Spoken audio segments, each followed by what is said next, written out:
Praise the Lord. आज जो हम क्या करने वाले हैं कि पिछले 3-4 दिनों से जो बातें हमने देखी उसका ही हम रिवीजन करने वाले हैं। वही बातें हम फिर एक बार देखने वाले हैं। और बहुत सारे लोग ऐसा बोल रहे थे बहुत कुछ हमने सीखा है, फिर से एक बार अगर बातचीत हो जाएगी तो अच्छा हो जाएगा। इसीलिए ये जो है पवित्र आत्मा के चिन्हों के बारे में जो भी 3 बुधवार से हम सीख रहे उसी का समरी या उसी का एक छोटा रूपांतरण हम करके आज का ये बाइबल स्टडी यहाँ पर ख़त्म करेंगे। अगली बार हम दूसरे बातों के बारे में बातचीत करेंगे। तो आइए एक वचन को हम पढ़ते हैं। यूहन्ना की किताब 3 अध्याय, यूहन्ना की किताब 3 अध्याय और 8वां वचन। यूहन्ना की किताब 3 अध्याय और 8वां वचन। हवा जिधर जाती है उधर चलती है और तो उसका शब्द सुनता है, परंतु नहीं जानता कि वह कहाँ से आती है और किधर को जाती है। जो कोई आत्मा से जन्मा है वह ऐसा ही है। तो यहाँ पर जो है पवित्र आत्मा के बारे में मैंने सबसे पहला जो चिन्ह बताया था वो था हवा, उसके बाद बताया था पानी, उसके बाद आग। तो ये सारी बातें हम आज रिपीट करने वाले हैं। यहाँ पर सबसे पहला वचन हमने पढ़ा कि यीशु मसीह ने खुद आत्मा को हवा के साथ जो है तुलना किया है, कंपेयर किया है। और हवा का क्या मतलब होता है, बहुत आसान है समझना। हवा जो है वो महसूस होती है, दिखाई नहीं देती। पवित्र आत्मा के कार्य जो है, उपस्थिति जो है वो महसूस होती है, लेकिन हमारे आंखों से कुछ भी दिखाई नहीं देता। हवा जो है वो बहुत सामर्थ्यशाली भी होती है, बवंडर के जैसा। हम सारे वचन आज नहीं देखने वाले, आप पुराने वीडियोस को देखकर वचन वहाँ से ले सकते हैं। लेकिन हवा जो है बहुत सामर्थ्यशाली होती है। प्रेरितों के काम में पेंटिकॉस्ट के दिन में जब पवित्र आत्मा आया, वहाँ पर जो है आंधी का सा आवाज आ गया। आंधी बहुत तेज और बहुत सामर्थ्यशाली होती है। और वैसे ही पवित्र आत्मा का कार्य इस चिन्ह के द्वारा हमें जो समझ में आ रहा है, दिखाई नहीं देता लेकिन महसूस होता है। पहली बात। दूसरी बात, सामर्थ्यशाली रीति से पवित्र आत्मा आता है, उसका काम है कि वो सामर्थ्यशाली रीति से करता है। तीसरी बात, आंधी और तूफान को जब हम देखते हैं उसमें स्पीड होता है, बहुत ही तेजी से वो आगे बढ़ता है। और हम बोलते बाप रे इतना बड़ा तूफान आ गया। 250 किलोमीटर प्रति घंटे की हवा थी या 150, जो भी है, तेजी भी उसमें हमें समझ में आती है। पवित्र आत्मा का कार्य प्रेरितों के काम में बहुत तेजी से आगे बढ़ा, ये आपको वहाँ पर दिखाई देता है। तीसरी बात, वो भी बहुत सुंदर है। हवा सिर्फ महासामर्थ्यशाली है ऐसा नहीं है, या तेज है इतना ही नहीं है। हवा का झोंका है वो बहुत ही कोमल और सुंदर भी होता है। तो पवित्र आत्मा का कार्य किसी व्यक्ति के जीवन के अंदर बहुत ही कोमलता से भी होता है। तो इस चिन्ह के द्वारा 4 बातें हम यहाँ पर देख रहे हैं। पहली बात, वो महसूस होता है लेकिन दिखाई नहीं देता। दूसरी बात, वो सामर्थ्यशाली है। तीसरी बात हमने जो देखी है कि वो तेजी से है, तेजी है उसमें, बहुत फास्ट काम करता है पवित्र आत्मा। बहुत लोग बोलते हैं बहुत स्लो है पवित्र आत्मा, ऐसा नहीं, या बहुत स्लो काम करता है, ऐसा बिल्कुल भी नहीं है। बहुत तेजी से काम कर सकता है और करता भी है। वो परमेश्वर का आत्मा है, वो परमेश्वर है। हालेलुया। और चौथी बात, वो बहुत कोमलता से भी काम करता है। दोनों बातें सही है। कुछ लोग बोलेंगे बहुत सामर्थ्य है, कुछ लोग बोलेंगे नहीं हमें कोमलता से अनुभव हुआ है। तो दोनों बातें सही है। पवित्र आत्मा जो सामर्थ्य से आता है कुछ लोगों के ऊपर, वो भी सही बात है और उनको भी दोष नहीं लगाना है। और जिनको कोमलता से अनुभव होता है उनको भी हम दोष नहीं लगाना है। दोनों बातें सही है। परिस्थिति के अनुसार पवित्र आत्मा जो है काम करते हैं, उनके इच्छा के अनुसार काम करते, ना कि हमारी समझ बुद्धि के अनुसार। तो आपका अनुभव अगर ऐसा होगा कि पवित्र आत्मा बहुत स्लो काम करते हैं, आपका अनुभव गलत है, बिल्कुल ही गलत है। आपका जो समझ है वो गलत है। वचन क्या हमें सिखा रहा है उस पर हमें विश्वास करना है। वो बहुत तेजी से काम करते। दूसरे चिन्ह के पास हम जाएंगे, पानी। इसमें जो है मैंने बहुत सारी बातें बताई, जैसे कि बाढ़ है, जीवन की नदियाँ है, फिर बरसात है, फिर झरना है, और चौथी आखिरी बात जो है ड्यू, मतलब सुबह आने वाला जो हम क्या बोलते हैं उसको, ओस बोलते हैं हिंदी में या मराठी में उसको दव पढ़ने असं म्हणतात, दव। तो ये इन सारी बातों को हम देखेंगे। पानी जो है प्यास बुझाता है, तृप्त करता है, ज़रूरत को पूरी करता है, इसके बारे में बताया गया है। जो कोई प्यासा मेरे पास आए, तो प्यास बुझाता है पवित्र आत्मा, जो संतुष्ट करता है।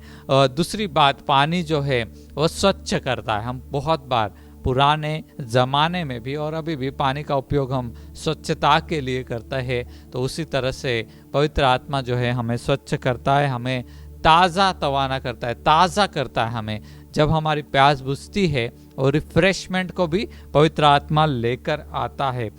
आगे जाते जीवन की नदियाँ, इसमें हमने बहुत सारी बातें बोली है, लेकिन मैं संक्षेप में अभी बात करूंगा। जीवन की नदियों का मतलब है पवित्र आत्मा के बहुतायत के कार्य, जिनको हम गिन नहीं सकते, जो हमारे द्वारा पवित्र आत्मा करना चाहता है और करता है। तो बहुत सारी अलग अलग बातें इसमें होती है, जिसको मैं यहाँ पर लिस्ट नहीं कर सकता। और कोई भी, मुझे ऐसा लगता है कि कोई भी इंसान परमेश्वर के जो काम है उसको पूरी तरह से लिस्ट नहीं कर सकता, क्योंकि वो बहुतायत के बहुत है। तो आगे चलते हैं।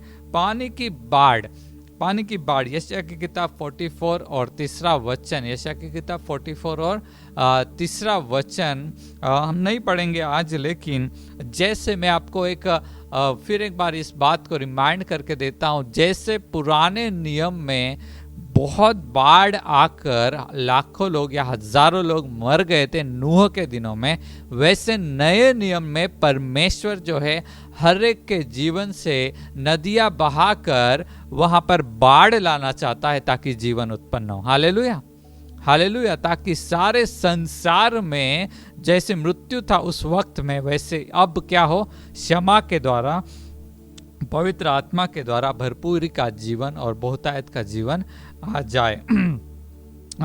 इन दिनों में परमेश्वर ये बहुत ही सुंदर कार्य करना चाहता है, और आप उसमें शामिल है। और बाढ़ का मतलब ऐसा भी होता है कि पवित्र आत्मा की परिपूर्णता, परिपूर्णता मतलब थोड़ा बहुत है ऐसा नहीं। पुराने नियम में बहुत ही कम उसका प्रकाशन था, बहुत कम लोगों को मिला था, लेकिन नए नियम में ऐसा नहीं है। बाढ़ लाना चाहता है, परिपूर्णता, भरपूरी वहां पर जो है परमेश्वर पवित्र आत्मा की लाना चाहता है। हर एक मनुष्य को, हर एक मनुष्य को पवित्र आत्मा देना चाहता है। आगे हम जाते हैं। पानी की बरसात, ये क्या है? ये जो चिन्ह है बरसात, बहुत आसान है इसको समझना।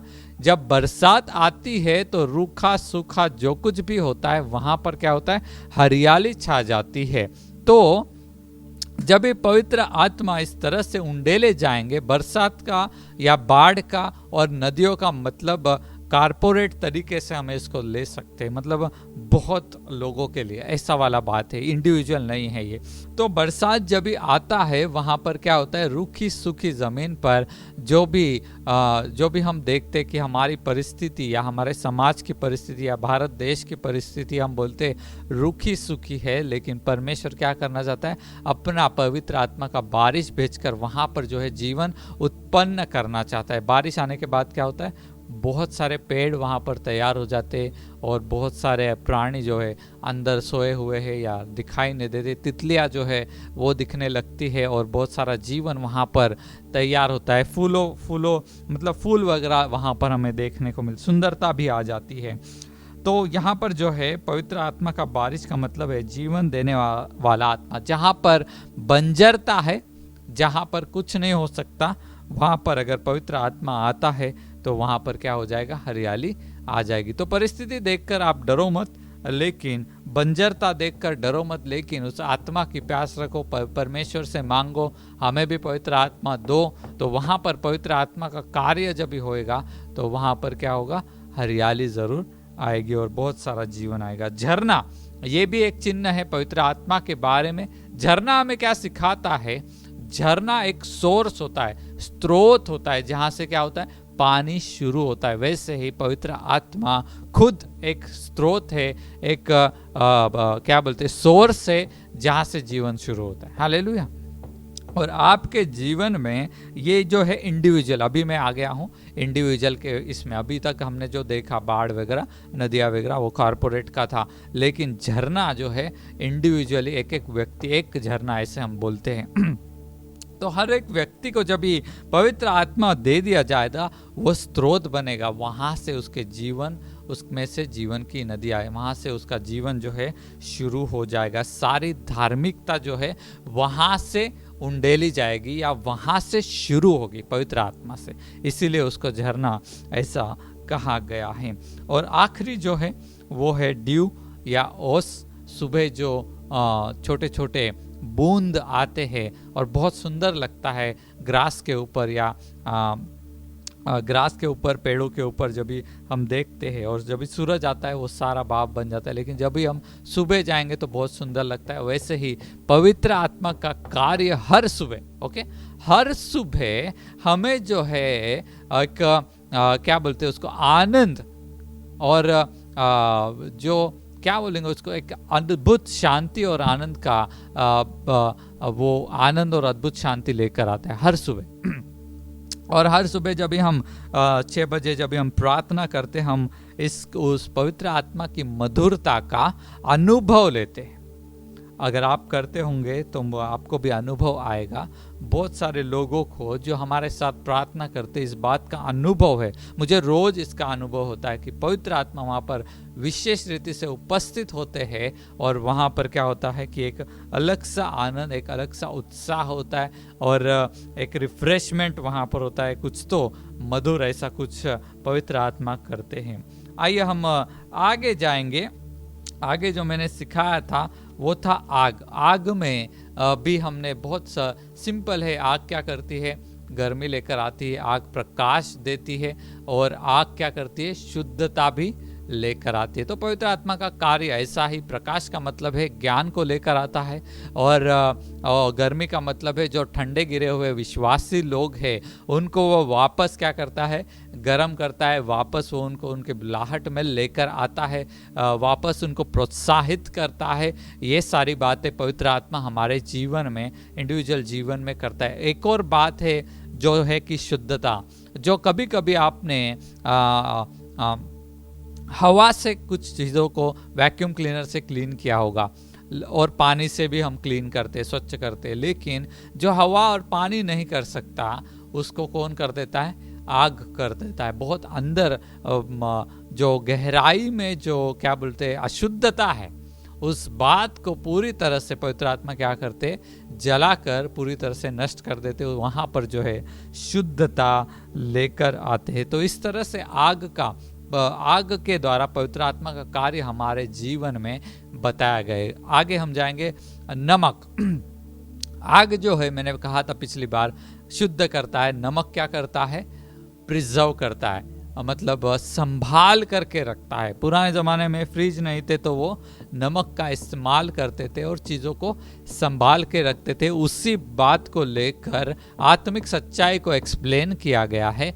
और नमक क्या करता है, या पवित्र आत्मा क्या करता है, इस पापी दुनिया में हम जब जाते हैं तो हम पाप करने ना लग जाए, इसलिए हमें क्या करता है, बहुत ही ज़्यादा संभाल करके रखता है। लेकिन वचन ये भी कहता है कि तुम अपना खारापन मत खोना। इसका क्या मतलब है कि पवित्र आत्मा के साथ कोऑपरेट करके हमें जीना है। अगर हम खुद ही उसको छोड़ देंगे, हम खुद ही उसके तरफ ध्यान नहीं देंगे, तो क्या होगा, हम प्रिजर्व नहीं रह सकते, हम पवित्रता में नहीं रह सकते, हम वापस उसी दुनिया में, उसी अशुद्धता में चले जाएंगे। लेकिन पवित्र आत्मा हमें धार्मिकता और शुद्धता में बनाए रखने का कंप्लीट कार्य हमेशा करते ही रहता है।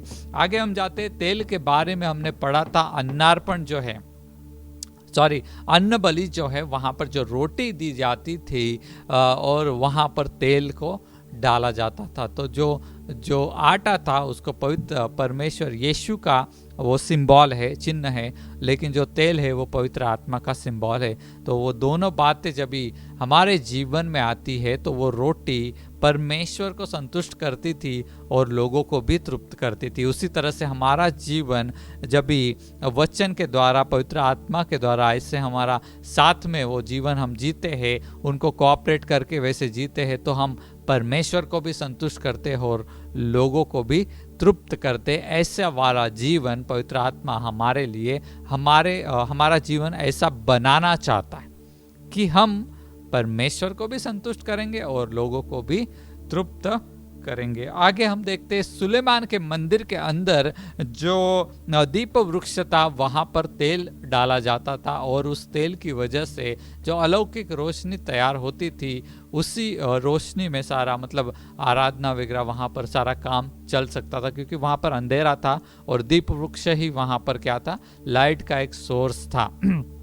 तो पवित्र आत्मा तेल की तरह है हमारे जीवन में, और हमारा उजियाला जो है, प्रकाश जो है गिरने के लिए, या प्रकाश बोलेगा तो अच्छे काम, ये भी उसका मतलब है, करने के लिए दुनिया के सामने, मतलब जो दुनिया अंधेरा है उनके सामने अच्छे काम करने के लिए पवित्र आत्मा हमें मदद करता है, उनके सामने प्रकाश बनने के लिए हमें मदद करता है, हमारे द्वारा वो काम करता है। और चर्च की गवाही जो है, प्रकाशित वाक्य में यीशु मसीह क्या बोलता है कि मैं तुम्हारा जो दीप वृक्ष है हटा दूंगा, मतलब वहाँ पर जो है परमेश्वर 7 कलीसिया को 7 दीप वृक्ष के द्वारा वहाँ पर दर्शाया गया है। तो कलीसिया भी है, कलीसिया को किसके द्वारा, दीप वृक्ष के द्वारा भी दर्शाया गया। मैं अभी तेल के बारे में बात कर रहा हूँ। तो चर्च भी अपनी गवाही जो होती है वो पवित्र आत्मा के द्वारा ही बनाए रखती है, वो भी पवित्र आत्मा के द्वारा बनाए रखती है। मुख्य याजक जो है, मतलब हमारा परमेश्वर यीशु मसीह, वो हमारा अनंतकालिक मुख्य याजक स्वर्ग में है। वो क्या करता रहता है, तेल को डालता रहता है, और हमें क्या करना है कि उसको कोऑपरेट करना है हमेशा।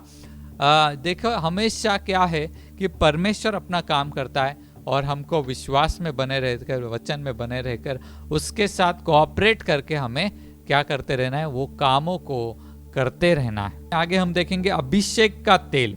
अभी अभिषेक का तेल जो है वो क्या है कि पवित्र आत्मा के विभिन्न कार्यों को दर्शाता है। पुराने नियम में अभिषेक का तेल राजा, याजक और भविष्यवक्ताओं के ऊपर डाला जाता, और जैसे ही उनके ऊपर वो डाला जाता था, पवित्र आत्मा उस व्यक्ति के द्वारा भविष्यवाणी का या भविष्यवक्ता का काम करके लेते थे। अगर याजक के ऊपर डाला है तो याजक का काम करने के लिए पवित्र आत्मा उनको अनेबल करते थे, सभी बातें करने के लिए वो उनके साथ में काम करते थे। अभिषेक का तेल जो है पवित्र आत्मा के विभिन्न कार्यों को दर्शाता है। लेकिन नए नियम में बहुत सुंदर बात यह है कि हर एक विश्वासी को अभिषेक किया गया है। हर एक विश्वासी को भलाई का काम करने के लिए, पवित्र आत्मा के अलग अलग काम करने के लिए वहां पर पवित्र आत्मा उनके ऊपर आए हुए हैं। तीसरा, आगे हम जाएंगे, तीसरा नहीं, आगे हम जाएंगे दाखरस। दाखरस क्या करता है, जब दाखरस मनुष्य लेता है तो उसको उत्साह तैयार करता है, उसको एक अलग सा नशा दे देता है, और हम बोलते हैं कि अरे ये आदमी नशे में है। तो उसी तरह से पवित्र आत्मा क्या करता है कि पूरी तरह से वो आदमी अपने सोच में नहीं रहता, लेकिन पूरी तरह से वो पवित्र आत्मा के कंट्रोल में हो जाता है। जैसे नशा करने वाला आदमी क्या है, नशे के कंट्रोल में है, ऐसा हम बोलते हैं।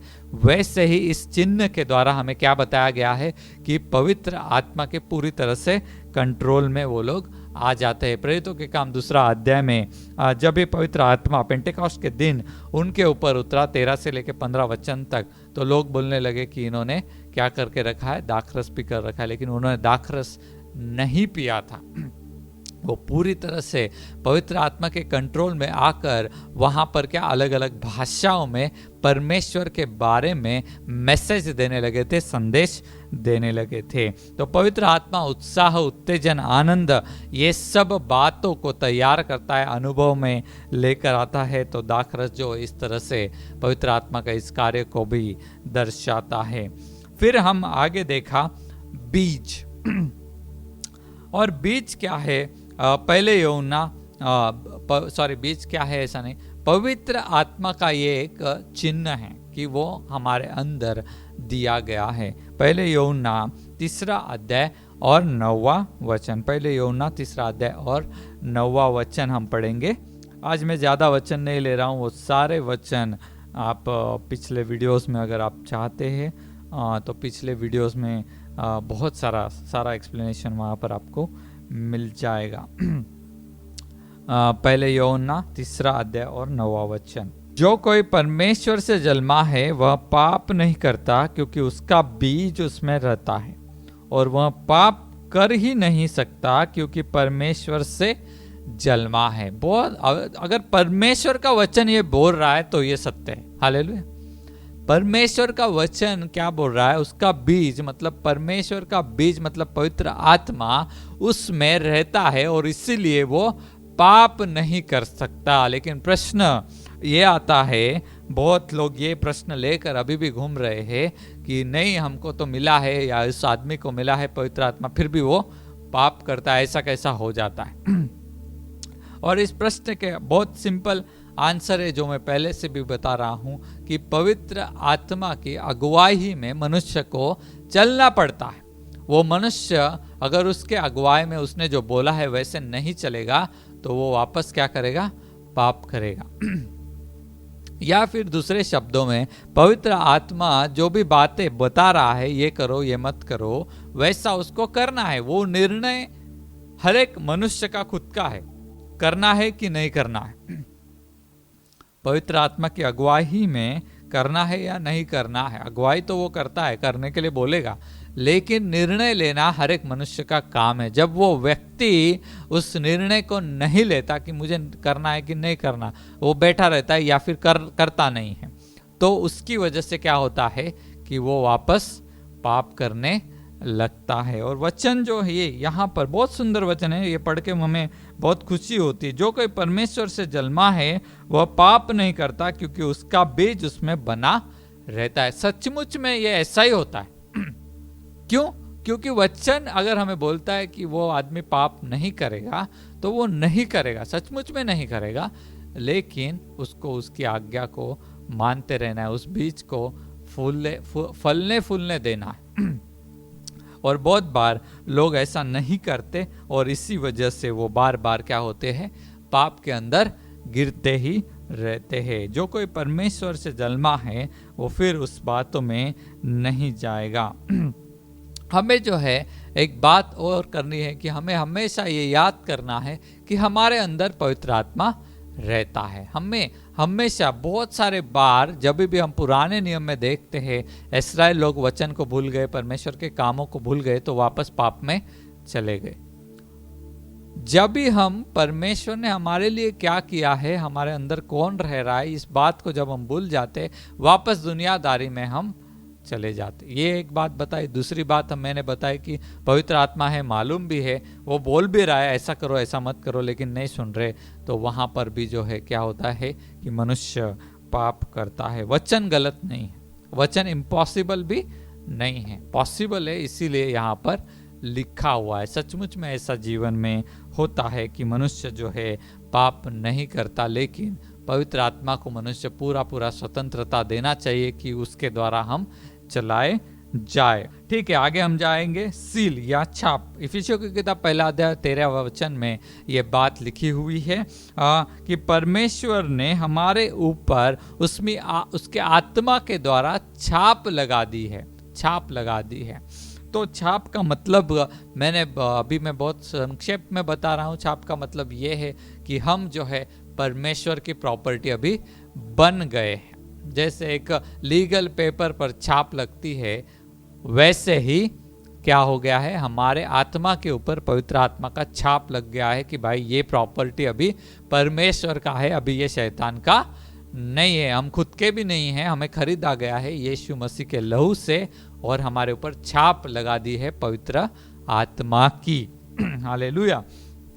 तो परमेश्वर की निज संपत्ति है, इसलिए परमेश्वर हमें बहुत संभालता है। इसलिए जिस परमेश्वर ने इस प्रॉपर्टी को खरीदा है, पवित्र आत्मा क्या कर रहा है, एक और काम कर रहा है हमारे जीवन के अंदर कि वो हमें क्या इस प्रॉपर्टी को बंजर नहीं रहने देना चाहता, या बिना फल वाला नहीं रहना देना चाहता, या गलत फल या पॉइजनस फल या जहरीला फल देने वाला नहीं रखना चाहता, वो हमें अच्छा फल देने वाला फलदायी ज़मीन के जैसा बनाना चाहता है, और वो उसी का काम हमारे अंदर, हर एक विश्वासी के अंदर वो कर रहा है। आगे हम जाएंगे बयाना, जिसको मैंने इसमें ऐसा बोला था डिपॉजिट। इसका क्या मतलब है? पवित्र आत्मा हमें एक डिपॉजिट के रीति से दिया गया है। तो मैंने बोला था जब हम घर खरीदने जाते हैं तो एक डिपॉजिट हम देते और कंफर्म कर देते ये घर हमारा हो गया। उसी तरह से परमेश्वर ने हमें डिपॉजिट दिया है पवित्र आत्मा का, ये बात बताने के लिए कि तुम्हें जो विरासत आगे मिलने वाली है उसका ये डिपॉजिट कंफर्मेशन यहाँ पर है।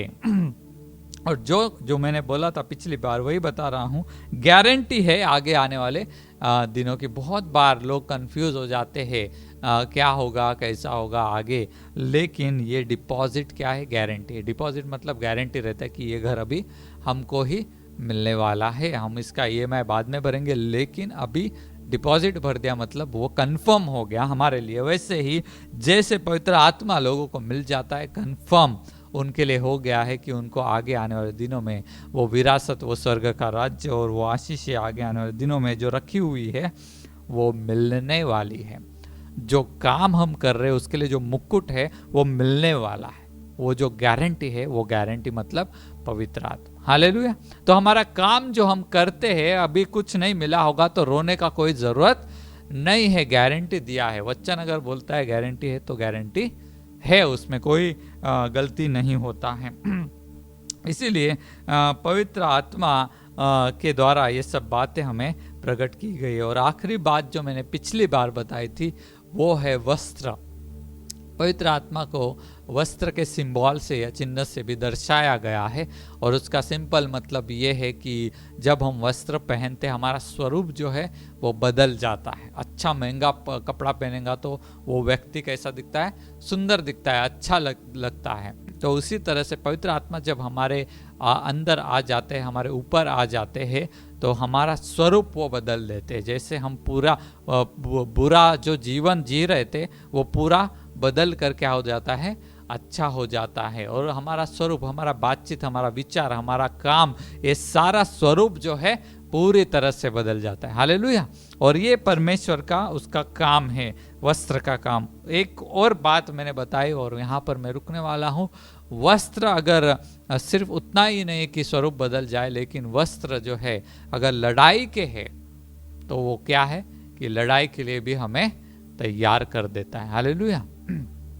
पवित्र आत्मा एक कमजोर व्यक्ति के पास जब भी आता है, यशायाह की किताब 61वां अध्याय 3 वचन हमने पढ़ा था, तो वहां पर जो है कि जो शोकित है, शोकित मन के है, उनको क्या है? आनंद का वस्त्र या जिसको ओढ़ना ऐसा कहा गया है।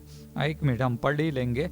यशायाह की किताब 61वां अध्याय और 3 वचन। आनंद का तेल है और यश का ओढ़ना, यश का ओढ़ना। आइए हम पढ़ लेंगे। और सियोन के विलाप करने वालों के सिर पर की राख दूर करके सुंदर पगड़ी बांध दूंगा, कि उनका विलाप दूर करके हर्ष का तेल लगाऊं और उनकी उदासी हटाकर यश का ओढ़ना ओढ़ाऊं। तो उनकी उदासी हटाकर क्या करेगा? यश का ओढ़ना उड़ाएगा। इस तरह से जो है पवित्र आत्मा उनको पूरी तरह से बदल देगा। तो बात में ये कर रहा था कि सैनिक के अगर कपड़े, तो ये अभी ये लोग क्या है? निराशा में बैठे हैं, तकलीफ में, दुख में बैठे हैं, उनको यश का ओढ़ना वो उड़ाएगा। और दूसरा जो वचन हमने पढ़ा था न्यायियों की किताब 6वां अध्याय और 34, गिदोन, यहोवा का आत्मा गिदोन पर जोर से समाया।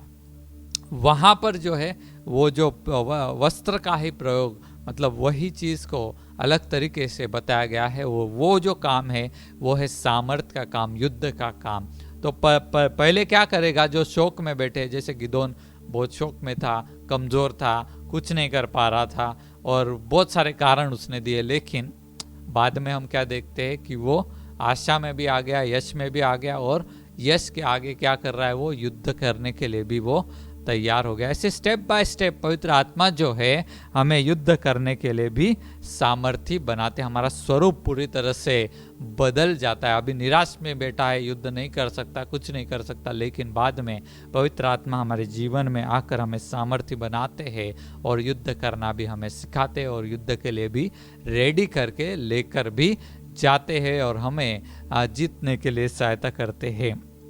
तो ये सारे चिन्ह जो है, बहुत सारे काम है, पानी है, आग है, फिर हम देखा कि हवा है, फिर हमने देखा कि सीड है मतलब बीज है, फिर हमने देखा कि कैसे बाढ़ है, नदियाँ है। इतना सारा काम परमेश्वर के आत्मा हमारे जीवन में, हमारे समाज के अंदर करते रहते हैं और इसीलिए हमें क्या करना है कि उनको कोऑपरेट करना है, उनके संगति में चलना है। जब ये सारे काम मैं बता रहा हूँ, आप शायद वापस इसको सुनेंगे तो एक भी काम, बुरा काम इसमें नहीं, हालेलुया, एक भी ऐसा काम नहीं है जिससे आपको कुछ तकलीफ हो जाए, जिससे मनुष्य को कुछ तकलीफ हो जाए, ऐसा कुछ भी नहीं है। इसीलिए हमें ऐसे व्यक्ति का आदर करना चाहिए जो हमारे अंदर रहने के लिए आ गया। ऐसे व्यक्ति का हमें हमेशा सुनना चाहिए जो हमारे अंदर आ गया। ऐसे व्यक्ति के साथ हमें गहरा दोस्ती रखना चाहिए जो इतने प्रेम से और बहुत सारे प्रेम के साथ, आदर के साथ हमारे लिए भी आदर करते हैं। हमें भी पवित्र आत्मा आदर के साथ हमारे साथ रहने के लिए आए हैं, तो उनके साथ हमें रहना है। ये खुशी की बात है, आनंद की बात है, सामर्थ्य की बात है, बदलाव की बात है। बहुत सारे लोग आज जो इसको देख रहे बोल रहे कुछ बदलाव नहीं हुआ, कुछ बदलाव नहीं हुआ। मैं आपको बताता हूँ, दोस्ती करो पवित्र आत्मा के साथ, उसका आदर करो, वो आपके साथ आ गया है। और ये सब बोलना बंद करो कुछ बदलाव नहीं हुआ। बदलाव हुआ है, बदलाव आता ही है पवित्र आत्मा के साथ, लेकिन आप उसके साथ कोऑपरेट करना ये बहुत ज़रूरी है। एक सिंपल उदाहरण मैं देता हूँ। अगर किसी छोटे बच्चे को मैंने आइसक्रीम दिया लेकिन उसने लिया ही नहीं, तो देने वाला का कोई गलती नहीं है। उसने कोऑपरेट नहीं किया, उसने खाया नहीं, उसने उसका मजा लिया नहीं, तो मेरी क्या गलती? मैंने तो अपना पैसा खर्चा करके उसको आइसक्रीम लेकर दिया था। अभी वो खा ही नहीं रहा, उसका मजा नहीं उठा रहा, तो मेरी कुछ भी गलती नहीं। और उसी तरह से पवित्र आत्मा हमारे साथ, हमारे पास ये सारी बातों के लिए आ गए हैं। अगर हम खुद ही उसका मतलब लुफ्त नहीं उठाएंगे, उसके साथ कोऑपरेट नहीं करेंगे, उसको खाएंगे नहीं या उसका मजा नहीं लेंगे, तो उसमें पवित्र आत्मा का और परमेश्वर का कुछ भी गलती नहीं है। प्रभु आपको इन वचनों के द्वारा आशीषित करे। आइए हम दुआ करते हैं। परमेश्वर, मैं आपको धन्यवाद करता हूँ। बहुत सारी बार हम वचनों को भूल जाते हैं, लेकिन प्रभु आज फिर एक बार इन बातों को आपने याद करा के दिया, इसके लिए मैं धन्यवाद करता हूँ। मैं विश्वास करता हूँ सुनने वाला हर एक जन प्रभु परमेश्वर आज के दिन के बाद पवित्र आत्मा के संगति में चलने का लालसा रखेगा, ऐसा मेरा विश्वास है। प्रभु जो कोई प्रभु आज तकलीफ में, दुख में बैठा हुआ है, प्रभु परमेश्वर आप उनके जीवन को पूरी तरह से बदलने के लिए आए हैं। उनको आपके साथ कोऑपरेट करने के लिए अनुग्रह दीजिए, ज्ञान बुद्धि दीजिए, सहायता कीजिए। प्रभु आप उनके साथ बातचीत कीजिए आज के दिनों में, ऐसे मैं प्रार्थना और विनती करता हूँ। और प्रभु परमेश्वर जो लालसा रखते हैं आपके आवाज़ को सुनने की, उनके साथ बातचीत कीजिए, आपके संगति में रहने की, आपके दोस्ती में आगे बढ़ने की, उन सभी को प्रभु परमेश्वर उनकी लालसा को आप पूरा कीजिए, ऐसे मैं प्रार्थना और विनती करता हूँ। जिनको नहीं मिला है पवित्र आत्मा, उनके लिए भी हम प्रार्थना करते प्रभु, आप आपका आत्मा देकर उनको आशीषित कीजिए प्रभु, उनके जीवन को बदल दीजिए, ऐसे प्रार्थना करते हैं यीशु मसीह के नाम से, आमीन। इन सारे वचनों में आप बने रहिए, वचन को हमेशा पढ़ते रहिए। पवित्र आत्मा के द्वारा आपको बहुत सारा आशीष मिलेगा, छुटकारा मिलेगा, स्वतंत्रता मिलेगी और प्रभु आपको इसी तरह से लगातार आगे स्टेप बाय स्टेप लेकर जाएगा। धन्यवाद।